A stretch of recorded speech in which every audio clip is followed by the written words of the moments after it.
4,000 നിങ്ങൾ ആരും താജ്മഹൽ കാണാൻ പോകില്ല. അതിന് എന്റെ വാപ്പ അതിനൊക്കെ വിട്ടു ചങ്ങായി. അത് അനക്കോട് ചങ്ങായി കായ് ഞങ്ങളൊക്കെ റെഡിയാണ്. എന്റെ വാപ്പാന്റെ സമ്മതം വാങ്ങി വാ. അത് ഞാൻ വാങ്ങി വരാം. ഒക്കെ അറിഞ്ഞോ അനോ അലക്കാക്കും. അനോ അപ്പന്റെ പേര് കോയ തന്നെയല്ലേ? വെറും കോയ അല്ലടാ, കൊമ്പങ്ങാട് കോയ. അപ്പച്ചേ ഞാൻ ചങ്ങായിമാരൊന്നും താജ്മഹൽ കാണാൻ താജ്മഹലൊക്കെ കാണാൻ ചങ്ങായിമാര് പോകണ്ട. ഇപ്പച്ചേ ഞാനും പോട്ടെ. താജ്മഹൽ കാണാനോ? അതിനൊക്കെ എത്ര പൈസ വെച്ചിട്ടാ? പൈസ എന്റെ അടുത്തുണ്ട്. എനിക്ക് പറഞ്ഞ പൈസ ഇതാക്കോ ഒരു കുറ്റി വെച്ചിട്ടില്ലേ? ഇതിലാകെ 10 രൂപ കുറച്ച് ചില്ലറ പൈസ അല്ല ഉണ്ടാവുക. അല്ല അപ്പച്ചേ, ഞാൻ കാണിച്ചു തരാം. കുത്തർക്കി ആകെ 13 ഉറുപ്പിക ഉണ്ടാവും. എവിടെ നിന്ന് 500 നോട്ടാള്? ഇതൊന്നും എന്റെ അല്ല അപ്പച്ചേ, ഈ 20 ഉറുപ്പിക ഉണ്ട്. ഇതൊക്കെ ഇങ്ങോട്ടാ. ഒന്ന് നീച്ചാണി തകയാത്ത പൈസ എടുക്കാൻ പോയിക്കാരൻ. അന്ന് ഞാനും പോവും. പൈസ കട്ടിക്കാണ്ട് കുറ്റി കിട്ടെ പോറാൻ ഞാൻ പൊട്ടി.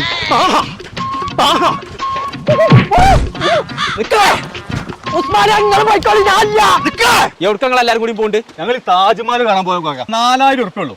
ഫുഡുണ്ട്, റൂമുണ്ട്. ഇവിടെ കൊണ്ടുപോയിട്ട് ഇവിടെ തന്നെ കൊണ്ടാക്കി തരും. അതിന് അവിടെയൊക്കെ പോയിക്കാണ്ട് തെണ്ടി തിരിഞ്ഞ് നടക്കുന്നുണ്ട്. ഈ സ്ഥലം അറിയണം, ഭാഷയൊക്കെ അറിയണം. അതൊക്കെ നിങ്ങൾക്ക് ആർക്കും അത് ഞങ്ങളെ കൂടെ ഒരു മലയാളി ഗൈഡുണ്ട്. ആരപ്പ എത്ര കുറഞ്ഞ കായ്ക്ക് നിങ്ങളെ താജ്മഹലാട്ടം കൊണ്ടുവന്ന ആൾക്കാർ? അത് കോയക്ക മുക്കത്തുണ്ട് മലയാളി യാത്രാ സഹായിക്കുന്ന ടീം. ഓലാണ് ഞങ്ങൾ കൊണ്ടുപോകുന്നത്. അങ്ങനെയാണെങ്കിൽ ഒന്നും നോക്കണ്ട, കുഞ്ഞാപ്പൂനും കൂട്ടിക്കോളി. അതിന് വരേണ്ടി വരും. ഞങ്ങളെ യാത്ര സംഘടിപ്പിച്ച് പരിചയമുള്ള ഒരു ടീമിനായിട്ട് എന്ന് ഞാൻ പരിചയപ്പെടുത്തുന്നത് അതാണ് നമ്മളെ മലയാളി യാത്രാ സഹായി. ആഗ്ര മാത്രമല്ല കേട്ടോ, കാശ്മീർ, മണാലി, പഞ്ചാബ്, ഹൈദരാബാദ് പാക്കേജ് ഇവർ ചെയ്യുന്നുണ്ട് കേട്ടോ. ഇവരെ മലയാളി യാത്രാ സഹായി എന്നുള്ള ഒരു ഇൻസ്റ്റാഗ്രാം അക്കൗണ്ട് ഉണ്ട് കേട്ടോ. അതൊന്നും ഫോളോ ചെയ്താൽ നമ്പർ നമ്മൾ താഴെ കൊടുക്കുന്നുണ്ട്. വിളിച്ചിട്ട് വിട്ടോളി, വിശ്വസിച്ച് പോകാം.